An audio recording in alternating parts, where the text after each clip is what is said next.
감사합니다. 축복합니다. 사랑합니다. 그리고 환영합니다. 정말 하나님의 복이, 하나님의 은혜가 여러분들의 삶과 가정과 자녀들 가운데 충만하시기를 축원드립니다. 정말 하나님의 임재함 가운데 말씀을 붙들고 살아가시는 하루하루 되시기를 정말 기도합니다. 이 시간 기도함으로 예배를 시작하도록 하겠습니다. 하나님, 새해 첫 수요일입니다. 정말 지치고 상한 마음, 또 때로는 걱정과 근심과 두려움으로 굳어진 마음 가지고 하나님 앞에 나왔습니다. 하나님, 이 시간 우리의 마음의 문을 활짝 열어주시고 우리의 굳어진 마음을 부드럽게 하셔서 정말 우리 예배 가운데 말씀하시는 하나님, 예배 가운데 부어주시는 그 성령 하나님의 은혜를 오늘 체험하고 경험하고 또 그를 통하여서 오늘의 삶이 참으로 변화되는 귀한 시간이 되게 해 주시옵소서. 예배의 영을, 찬양의 영을 우리에게 부어주시옵소서. 이 예배를 온전히 하나님께 맡깁니다. 예수님의 이름으로 기도하였습니다. 아멘.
새롭게 하네. 존귀한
처음부터 내 삶은 그의 손에 있었죠.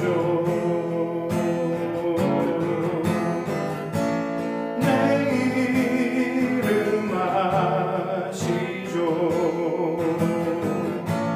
내 모든 생각도 내 흐르는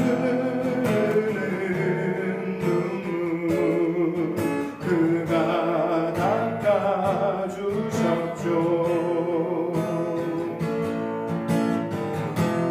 그는 내 아버지 난 그의 소유 내가 어딜 가든지 날 떠나지 않죠.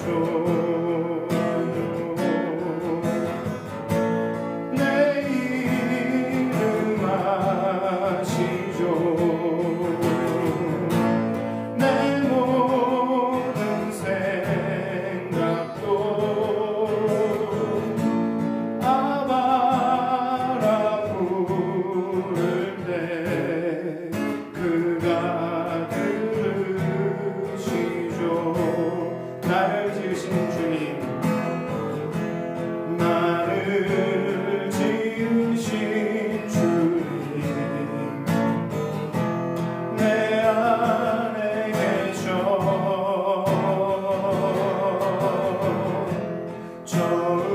처음부터 내 삶은 그의 손에 있었죠. 그는 내 아버지, 그는 내 아버지 난 그의 소유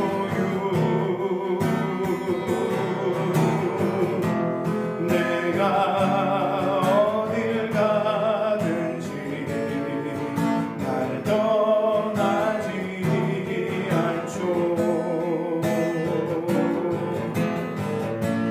내 이름 아시죠. 내 모든 생각도 내 흐르는 눈물 내 흐르는 눈물 그가 닦아주셨죠. 내 이름 아시죠. 내 이름 아시죠. 내 모든 생각도 아바라 부를 때 아바라 부를 때 그가 들으시죠. 내 흐르는 눈물 그가 닦아주셨죠.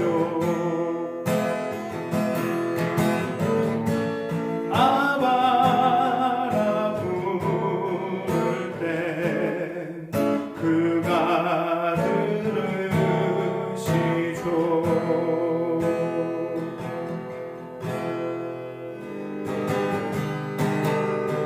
그분이 아니하실지라도 감사해요. 주님 뜻을 믿기 때문이죠. 그분이 아니하실지라도 감사해요. 주님 뜻을 믿기 때문이죠.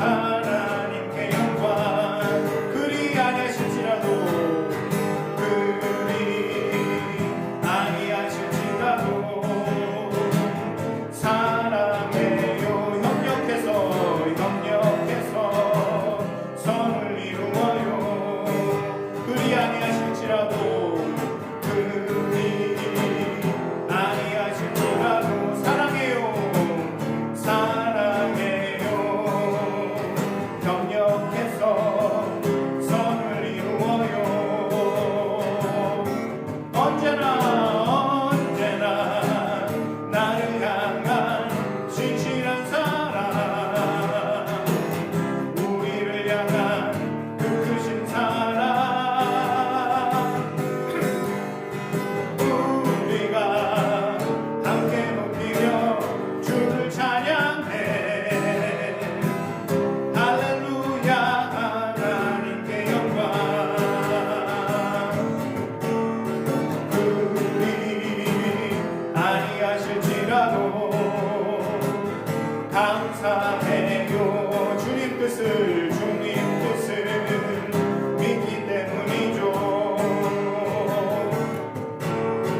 그리 아니하실지라도 사랑해요. 협력해서 선을 이루어요. 언제나 나를 향한 진실한 사랑, 우리를 향한 그 크신 사랑, 우리가 함께 높이며 주를 찬양해. 할렐루야, 하나님께 영광. 언제나 나를 향한 진실한 사랑, 우리를 향한 그 크신 사랑,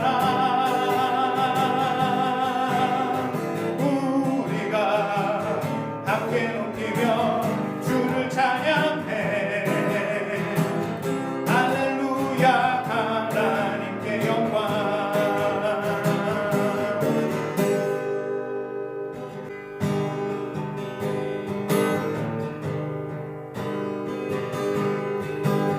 지존하신 주님 이름 앞에 모두 무릎 꿇고 다 경배해. 거룩하신 주님 보좌 앞에 엎드려 절하세. 지존하신 주님이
좋겠습니다. 기도하는 가운데 예수는 그리스도, 우리를 구원하실 분이심을 고백하셨으면 좋겠습니다.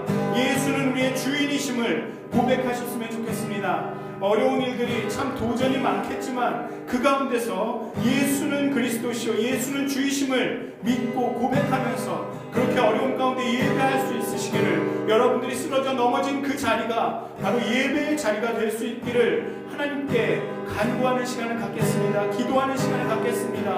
다 같이 기도하시겠습니다. 예수는 그리스도, 예수는 주, 하나님의 영으로 경배드리리.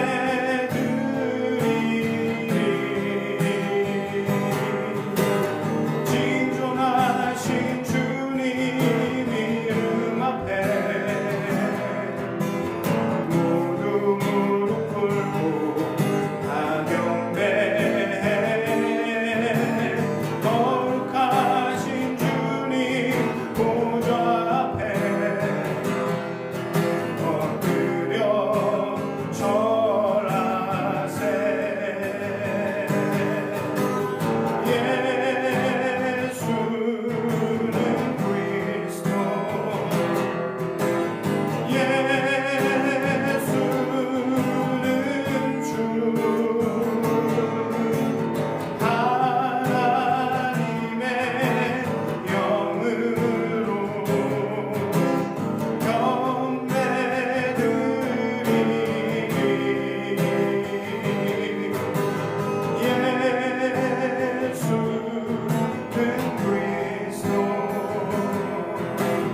예수는 그리스도,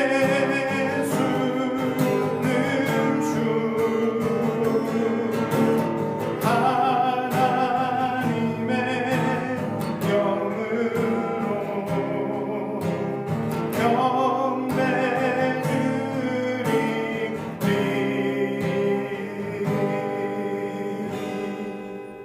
아멘. 오늘 함께 나누실 말씀은 로마서 12장 14절부터 18절의 말씀과 에베소서 4장 25절에서 26절까지의 말씀입니다.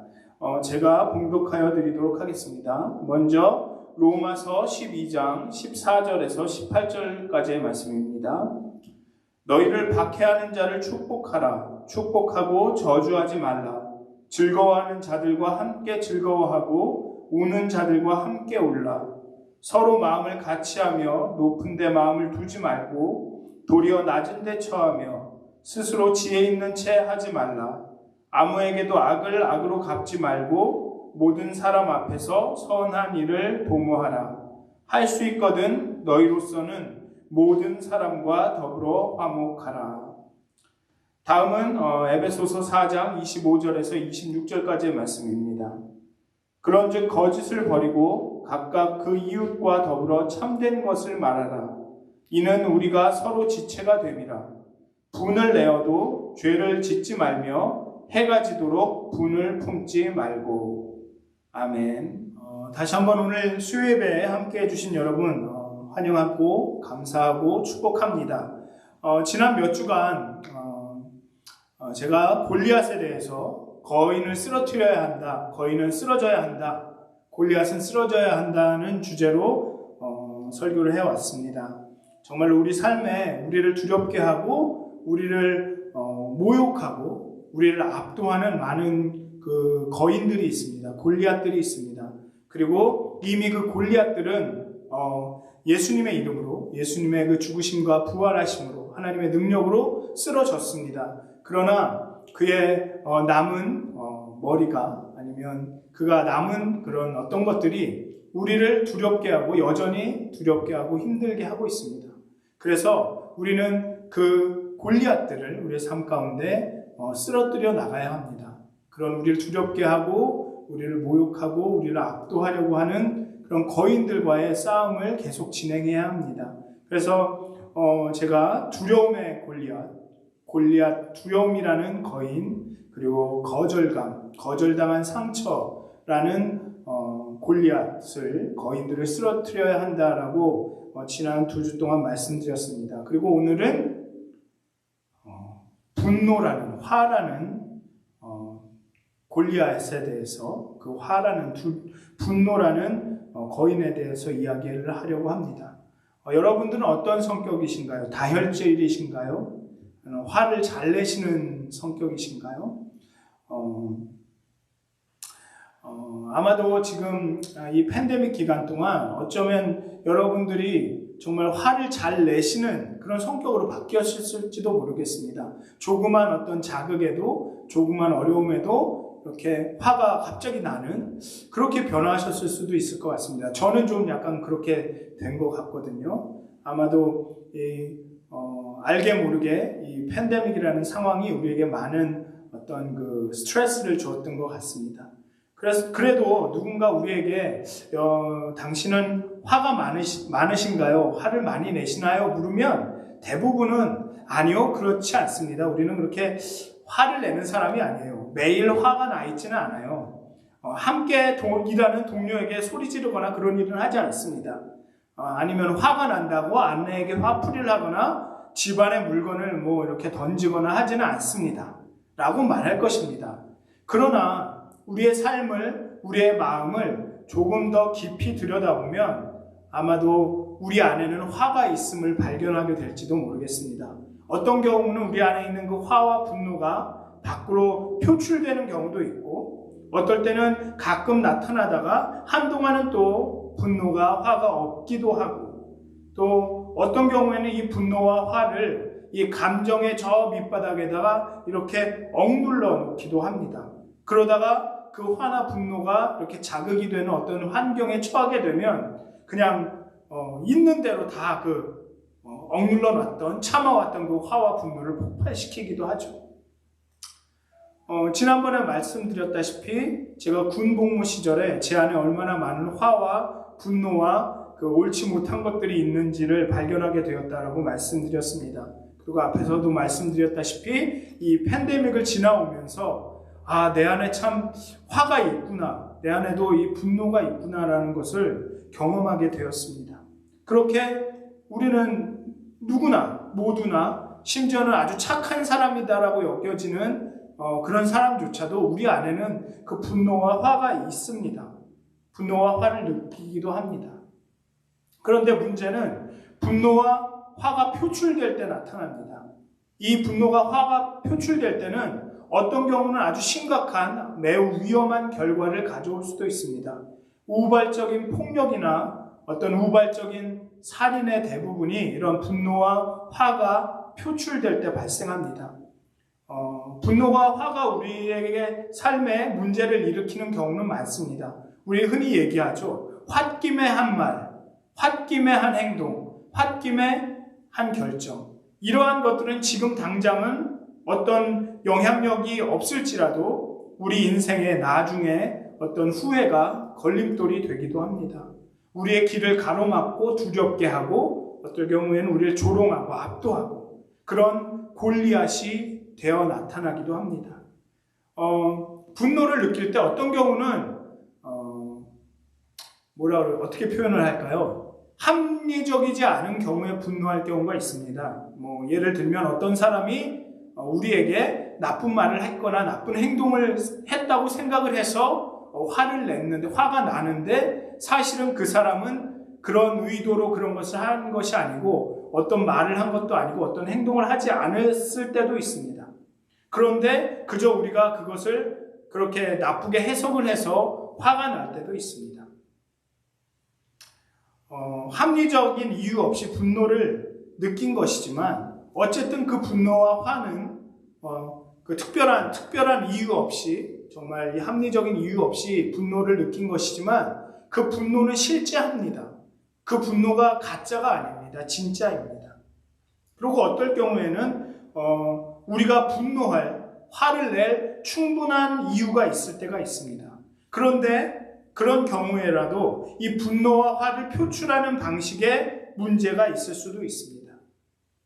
그런 경우에는 그 분노나 그 화가 우리 주변에 있는 사람들을 상처 입힙니다. 그리고 더 중요하게는 우리 자신을 상하게 합니다. 충분히 이해할 만한 이유로 우리가 화를 느끼는 경우가 있습니다. 그런데 그 화를 표현하지 않는 경우가 있습니다. 꾹꾹 눌러서 억압하는 경우가 있습니다. 화가 나는데도 모든 것이 괜찮은 듯 아무렇지도 않은 듯 행동합니다. 그렇게 우리의 분노와 화를 그저 쌓아놓기만 합니다. 그것에 대해서 결코 얘기하려고 하지 않습니다. 우리의 감정을 들여다보거나 우리가 느끼고 있는 그 분노와 화를 직면하려고 하지 않습니다. 그렇게 분노를 억압하는 것은 우리가 우리에게 행할 수 있는 가장 파괴적인 행동 중에 하나입니다. 심지어는 어떤 경우에는 건강이 상하기도 합니다. 그리고 결국에는 거짓된 삶을 사는 것이죠. 아무렇지도 않은 듯 행동하지만 그것이 진짜는 아닙니다. 그래서 이 화를 느끼는 것, 올바른 이해할 만한 이유로 화를 느끼는 것도 중요하고 또한 이 화를 잘 표현하는 것도 중요합니다. 우리는 배반당하거나 무시당하거나 누군가가 나를 하찮게 여길 때 우리는 분노합니다. 어쩌면 그것은 당연한 건지도 모르겠습니다. 어떤 걸 원하고 바랬는데 결국에는 원하는 것을 얻지 못할 때 우리는 화가 납니다. 분노하게 됩니다.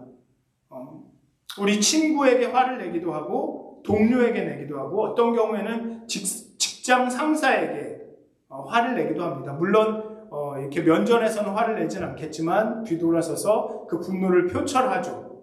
불평이나 때로는 욕이나 이런 것으로 그런 분노를 표출합니다. 어떤 경우에는 할아버지 할머니에게도 화를 냅니다. 전 남자친구 전 여자친구에게 어떨 경우에는 우리의 형제에게 시블링에게 화를 내기도 합니다. 어떨 경우에는 우리 선생님에게도 화를 내고 목사님에게도 화를 내고 직장에 대해서 아니면 나라에 대해서 화를 내기도 합니다. 아니면 우리가 처한 환경 때문에 분노하고 화가 나기도 합니다.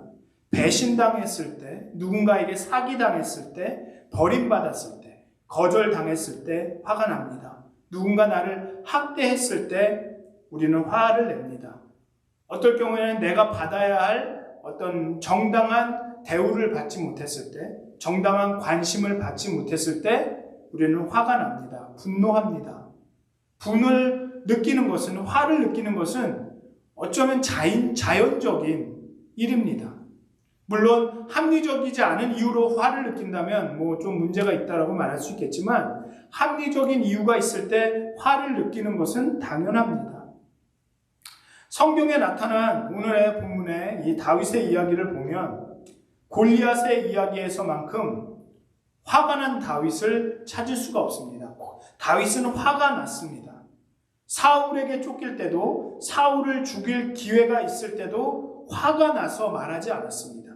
다윗은 항상 평정심을 유지할 수 있었습니다. 그런데 골리앗을 직면해서는 이 골리앗과 블레셋과 싸우는 이 전장에서 다윗은 화가 났습니다. 아마도 그는 하나님이 조롱당하고 아무도 그것에 대해 어떤 행동도 취하지 않는 것이 화가 났을 것입니다. 어쩌면 이것은 정당하게 화를 내는 것일 수도 있겠습니다. 아주 올바른 종류의 분노일 것입니다. 하나님이 무시당하는 것을 볼 수 없었습니다. 그러나 그의 형제 엘리압은 다윗과 달랐습니다. 어린 양치기 소년 다윗이 전장에 와서 골리앗이 이스라엘 사람들을 조롱하는 것을 듣고 몇 가지 질문을 하고 행동을 취했을 때 성경은 엘리압이 다윗에게 화를 냈다라고 이야기합니다. 엘리압은 다윗에게 화가 났습니다. 자, 다윗이 전장에 나왔을 때 엘리압은 다윗을 지지할 수도 있었습니다. 그래, 네가 오라. 얼마나 화가 나니? 이 하나님을 모욕하는, 하나님의 군대를 모욕하는 골리앗이 얼마나 화가 나니? 얼마나 못됐니? 정말 분통하다, 원통하다. 이렇게 하며 다윗을 지지할 수도 있었습니다. 하지만 엘리압의 마음은 분노에 휩싸였습니다. 정말로 합당하게 분노해야 할 골리앗에 대한 분노가 아니라 다윗에 대한 분노로 가득 찼습니다. 그리고 그는 몇 가지 좀 민한, 비열한 말을 합니다. 그는 엘리압은 다윗이 왕으로 선택되었을 때 거절감을 느꼈습니다. 그리고 버림받았다고 느꼈습니다. 선택되지 않았다고 느꼈습니다. 그곳에서 그때 엘리압의 마음에 분노의 씨앗이 뿌려졌습니다. 그런데 그는 이 선택은 하나님께서 하신 것이구나, 하나님의 뜻이 있으시구나 라고 하나님을 신뢰할 수도 있었습니다. 그렇지만 엘리압은 하나님을 신뢰하기를 선택하지 않았습니다. 그리고 자신의 그 분노의 씨앗에 물을 주고 비료를 뿌렸습니다. 그리고 그 분노의 씨앗을 조금씩 키워갔습니다. 엘리압은 선택받지 못했습니다. 엘리압은 사무엘 선지자에게 선택받지 못했습니다. 그리고 선택받지 못했다라는 사실은 우리 삶에서 우리에게 분노하게 하는, 우리 마음에 그 분노의 씨앗을 심는 그 많은 일들 중에 하나가 될 수 있습니다. 엘리압은 무시당했다고 느꼈습니다. 그리고 그는 질투심에 불타올랐습니다. 그는 다윗이 받고 있는 그 똑같은 영예를 원했습니다. 엘리압이 주님께 마음을 더 열었더라면, 이게 하나님이 하시는 일이구나라고 그 사실을 받아들였다면 아마도 주님께서 엘리압 안에서 일을 하셨을 것입니다. 그러나 엘리압은 분노하기로 결정했습니다. 선택했습니다. 질투는 우리를 비교하고 경쟁하게 하기 때문에 질투의 감정은 우리를 힘들게 합니다. 질투가 우리의 마음에 있으면 다른 사람의 성공을 축하하고 격려하지 못하게 됩니다. 오히려 화가 나게 되죠. 엘리압이 질투와 분노를 잘 감당할 수 있었다면 어쩌면 선택받지 못했다라는 사실에 대해서 느끼는 엘리압의 분노는 당연한지도 모르겠습니다. 그렇지만 그 분노를 잘 감당하고 잘 다룰 수 있었다면, 다윗이 전장에 올라와서 그렇게 골리앗에 대해서 분노하고 또 아무것도 하지 않는 이스라엘의 군대에 대해 분노하는 그 사실을 잘 이해할 수 있었다면 어쩌면 다윗과 함께 그 전장에 나가서 골리앗을 쓰러뜨렸을 수도 있을 것이었습니다. 어쩌면 예루살렘 데일리 뉴스의 헤드라인은 다윗과 엘리압이 이스라엘을 구했다, 다윗과 엘리압이 함께 골리앗을 쓰러뜨렸다라는 뉴스가 되었을지도 모릅니다. 엘리압이 분노를 느낀 것은 이해할 만하더라도 할 수 있을지라도 그가 그 분노를 다루는 방법은 옳지 않았습니다. 그가 그 분노를 표출하는 방식에는 어쩌면 그 시기와 때에는 옳지 않았습니다. 우리는 하나님께 화를 낼 수도 있습니다. 어쩌면 우리 인생에 대해서 화를 낼 수도 있습니다. 어떤 사람은 주변의 모든 사람에게 화를 내기도 합니다. 분노는 어떤 측면에서는 잘못된 것은 아닙니다. 우리가 화를 느낀다는 것, 분노를 느낀다는 것은 잘못된 것이 아닙니다. 자연스러운 감정입니다. 그러나 분노가 통제되지 않거나 해소되지 않고 쌓여가거나 아니면 있는 그대로 잘못 표현되거나 아니면 분노가 있는 그대로 다 쏟아져 나오게 된다면 분노는 우리에게 많은 해를 끼칠 수 있습니다.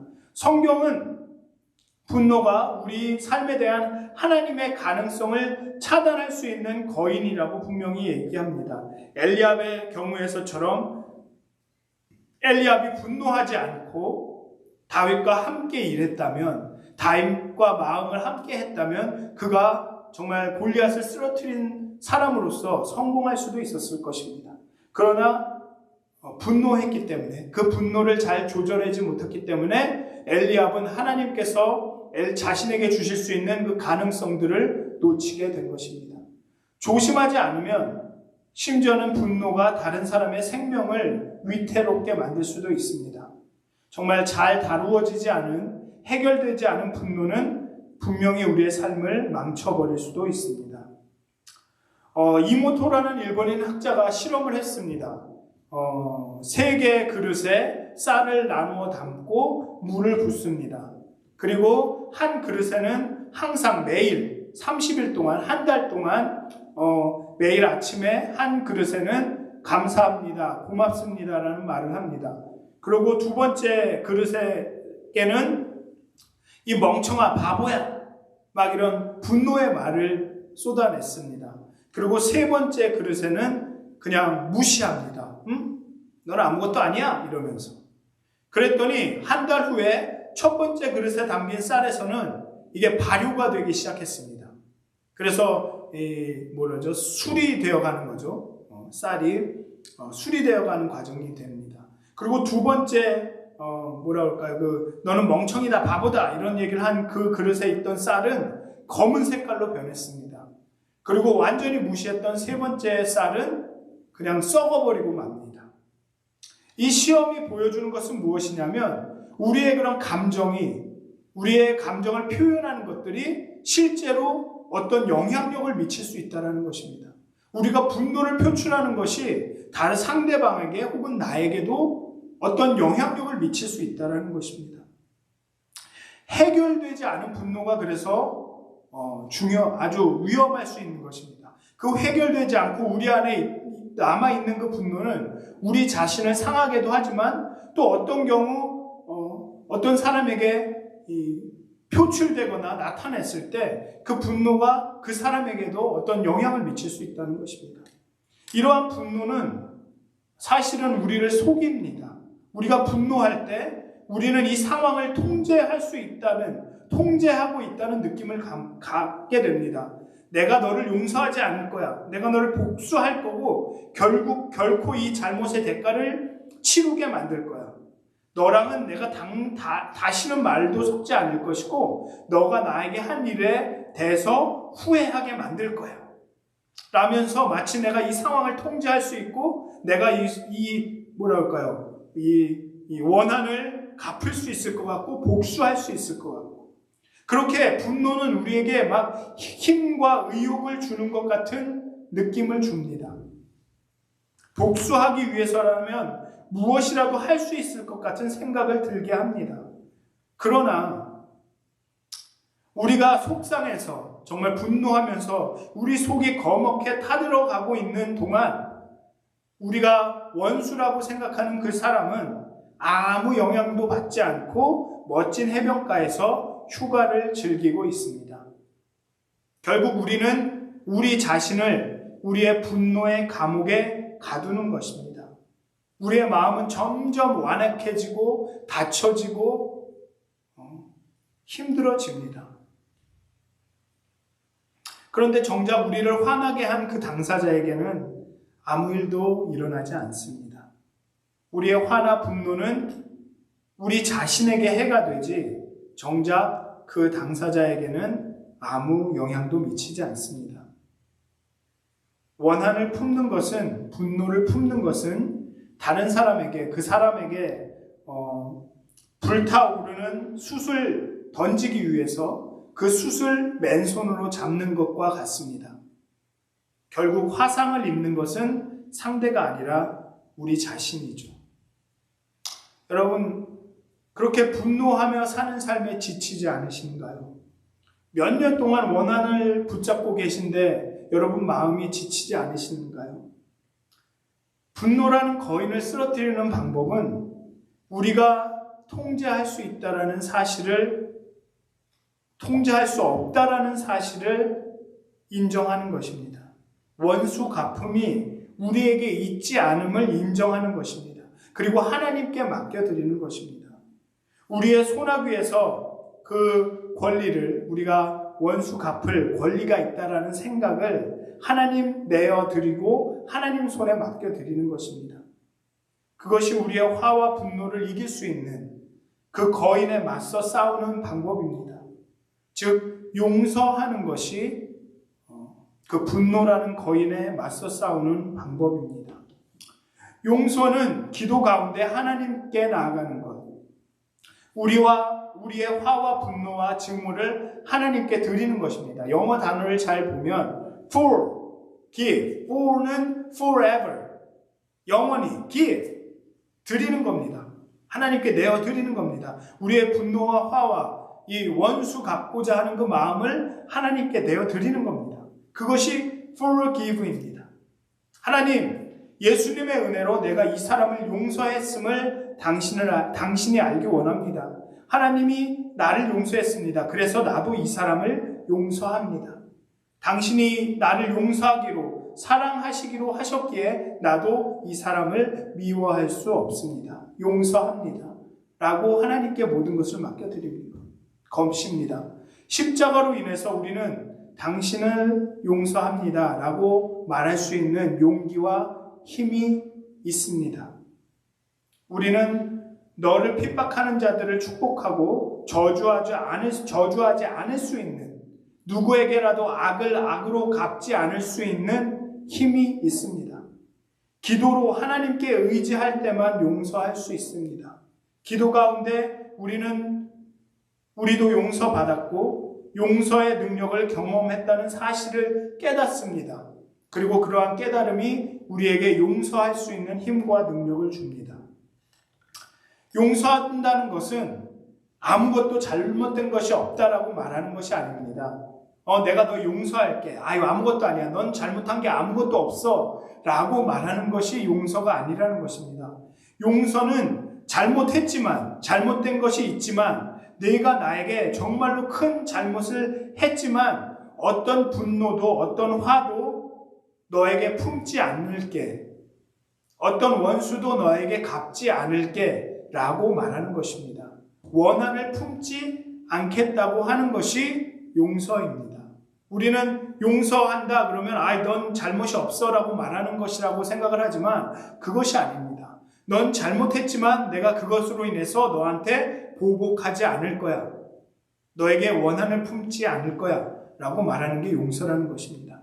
어쩌면 상처가 너무 깊어서 용서하는 것이 불가능해 보일 수도 있습니다. 여전히 용서하기보다는 복수하고 그 원한을 갚고 싶은 마음이 있을 수도 있습니다. 어쩌면 삶의 고통이 너무 커서 용서에 대한 어떤 말도 듣고 싶거나 말하고 싶지 않을 수 있습니다. 그렇지만 우리는 그 모든 것들을 내려놓아야 합니다. 그 사람을 위해서가 아니라 우리 자신을 위해서 내려놓아야 합니다. 하나님께 우리의 마음을 바꿔달라고, 우리 마음을 부드럽게 해달라고 기도해야 합니다. 원한을 내려놓아야 합니다. 그 분과 화를 내려놓아야 합니다. 우리가 지고 있는 그 감정의 짐을 내려놓아야 합니다. 그리고 그 내려놓는 것은 용서를 통해 가능합니다. 어쩌면 여러분 마음 가운데 이런 목소리가 있을 수도 있습니다. 그 사람은 용서받을 자격이 없어. 내가 용서한다고 말해도 그 사람은 용서를 받겠다고 하지 않을 거야. 그래서 나는 그 사람을 용서할 수가 없어. 이렇게 말하실 수도 있습니다. 근데 오늘의 말씀을 보시면 할 수 있거든 너희로서는 모든 사람과 더불어 화목하라고 말합니다. 가능하다면 그런 모든 상황이 너에게 달려 있으면, 너에게 달려 있는 한 모두와 평화롭게 생활해라 라는 말씀입니다. 이것은 용서받았기 때문에 용서해야 한다고 말하는 것이 아닙니다. 또는 누군가를 용서하면 그 사람과 다시 친구가 되어야만 한다라고 말하는 것도 아닙니다.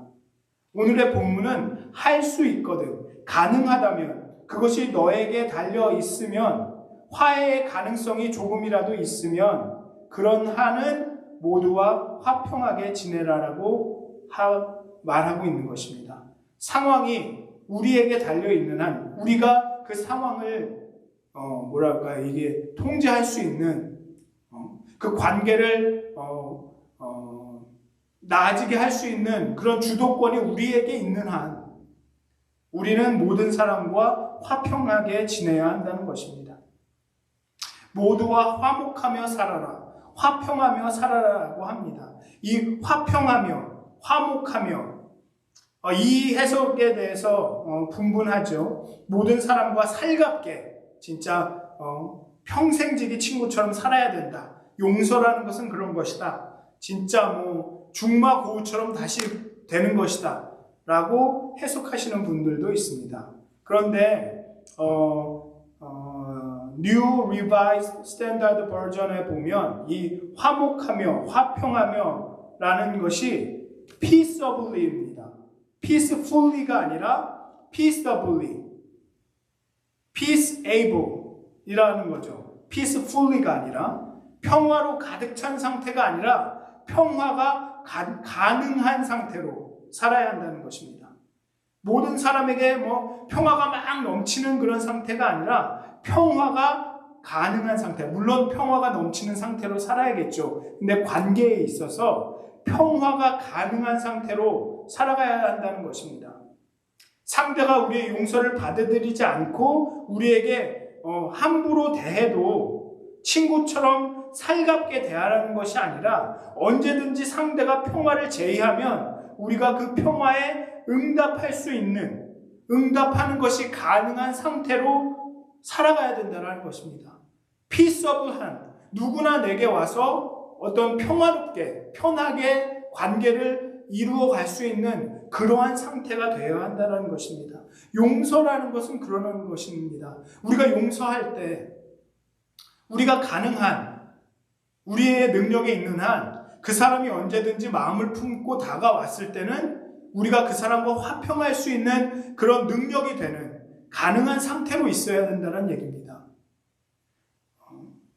용서할 때 우리는 그렇게 평화할 수 있는, 화목할 수 있는 능력이 있는 상태가 되는 것입니다. 그렇게 우리의 마음을 열고 있어야 된다는 것이죠.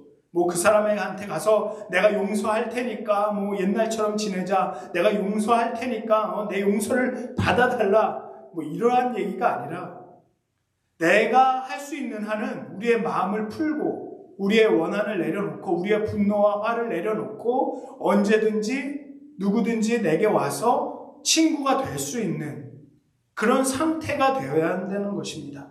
그것이 바로 오늘의 말씀인 것입니다. 할 수 있거든 너희로서는 모든 사람과 더불어 화목하라. 누구든지 우리에게 와서 평화를 맺을 수 있는 그러한 상태가 되어야 된다는 뜻입니다. 에베소서는 에베소서 4장 26절에 보면 화를 내되 죄를 짓지 마십시오. 당신의 분노로 해가 지는 것을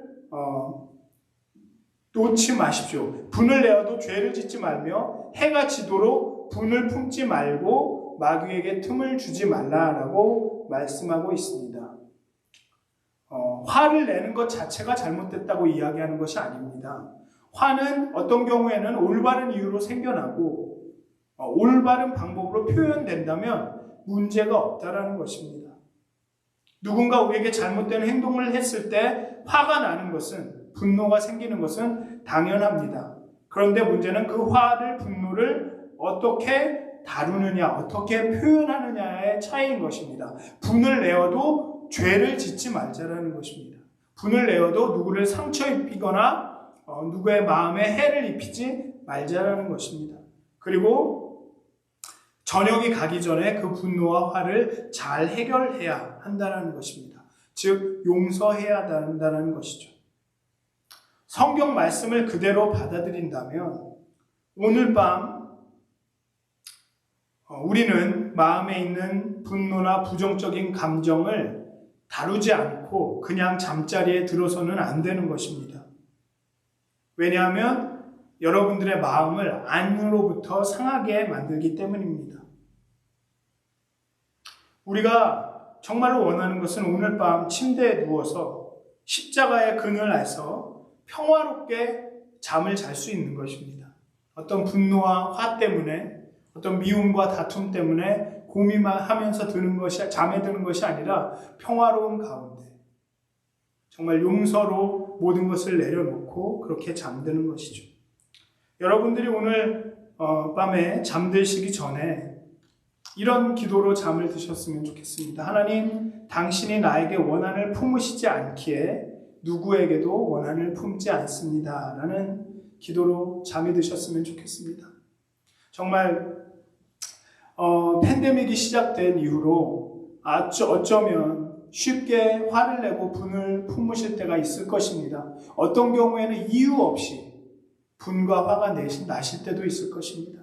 어떤 경우에는 이 분과 화를 잘 통제하거나 다루지 못해서 그냥 울컥 화를 내시거나 울컥 홧김에 어떤 행동을 하셔서 정말 후회하시는 경우가 있으실지도 모르겠습니다. 정말 그렇지만 그럼에도 불구하고 정말 우리가 이 분노라는 거인과 잘 싸워서 승리하셨으면 좋겠습니다. 용서하심으로 정말 이 분노와 화를 잘 다루셨으면 좋겠습니다. 그렇게 가능한 한 우리에게 그 주도권이 있는 한 가능한 한 모든 사람들과 화평하게 화목하게 사셨으면 좋겠습니다. 그래서 오늘 밤 잠에 드실 때는 정말로 평안한 마음으로 그렇게 잠이 드셨으면 좋겠습니다. 그렇게 되시기를 주님의 이름으로 축원드립니다. 기도하시겠습니다. 하나님, 정말로 우리의 마음이 정말로 많은 생각으로 근심과 걱정뿐만 아니라 우리가 이 상황을, 우리가 지금 겪고 있는 이 팬데믹이라는 상황을 우리가 통제할 수 없다는 사실에 화가 나고 분노가 생기기도 합니다. 정말로 작은 일 때문에 우리에게 누군가에 의해서 행하여지는 작은 말들, 작은 행동으로 인해서 우리가 큰 분노와 화를 느끼고 그 분노와 화를 함부로 표출하고 표현할 때가 있습니다. 그렇게 우리가 상처받고 다른 사람에게 상처가 줄 때도 많습니다. 하나님, 정말로 이 시간 하나님의 그 사랑이, 용서하시는 그 마음이, 하나님의 마음이 우리의 마음이 되기를 원합니다. 정말 하나님의 마음으로 우리가 용서할 수 있기를, 나 자신을, 다른 사람을 용서할 수 있게 되기를 간절히 원합니다. 하나님의 평화가 정말 우리 가운데 임하기를 원합니다. 우리가 평화할 수 있는 그런 능력이 있기를, 평화할 수 있는 상태가 되기를 원합니다. 하나님, 용서할 수 없는 상황 가운데서도 용서할 수 있도록 하나님 우리 마음 가운데 하나님의 사랑을 충만하게 부어주시옵소서. 정말 용서를 통해서 하나님의 은혜를 경험하고 용서를 통해서 그 하나님의 은혜를 증거하고 나눌 수 있도록 하나님, 이 밤에 하나님의 마음을 우리에게 부어주시옵소서. 그 용서의 마음을 우리에게 부어주시옵소서. 그리하여서 우리 마음 가운데 평화가 넘치게 하여 주시옵소서. 감사합니다. 예수님의 이름으로 기도하였습니다. 아멘. 아버지, 당신의 마음이 있는 곳에 나의 마음이 있기를 원해요. 아버지, 당신의 눈물이 고인 곳에 나의 눈물이 고이기 원해요. 아버지, 당신이 바라보는 영혼에게 나의 두 눈이 향하길 원해요. 아버지, 당신이 울고 있는 어두운 땅에 나의 두 발이 향하길 원해요. 나의 마음이 아버지의 마음 따라 내 모든 뜻 아버지의 뜻이 될 수 있기를 나의 온몸이 아버지의 마음 따라 내 모든 삶 당신의 삶 되게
기억하시면서 기도하셨으면 좋겠습니다. 정말 하나님의 마음이, 그 하나님의 온전한 성품이 우리 안에 나타나기를, 정말 우리를 통해서 하나님의 성품이, 하나님의 그 마음이 온 땅에 전해지기를 간절히 간구하시기를 바랍니다. 우리 다 같이 그렇게 우리의 뜻이 하나님의 뜻이 되기를, 하나님의 뜻이 우리의 뜻이 되기를, 정말 하나님의 마음을 깊이 알아서 정말 우리의 모든 삶이 하나님의 삶처럼 되기를 간구하시는 시간을 갖도록 하겠습니다.